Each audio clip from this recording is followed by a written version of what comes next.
একাকিত্ব। একটা সময় একাকিত্বকে ভীষণভাবে ঘৃণা করতাম।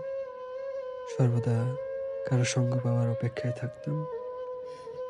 তারপর কে একজন আমার জীবনে এলো।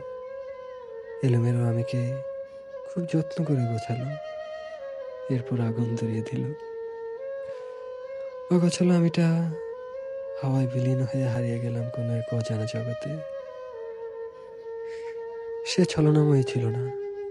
সে ছিল সবচেয়ে সুন্দর শিক্ষক। যে শিক্ষা বইয়ের পাতা আমাকে শেখাতে পারেনি, সেটা সে শিখিয়ে দিয়ে গেছে। শিখতে পেরেছি একাকিত্বই উত্তম। বুঝতে পেরেছি নিজেকে রেখে অন্যকে ভালোবাসা ভুল। কারণ মানুষ ভালোবাসার যোগ্য হলেও বিশ্বাসযোগ্য নয়। তাই এখন আমি অন্যকে না, নিজেকে ভালোবাসি। একাকিত্বকে ঘৃণা করি না, একাকী থাকতেই পছন্দ করি। ইতি পাগল কুমার।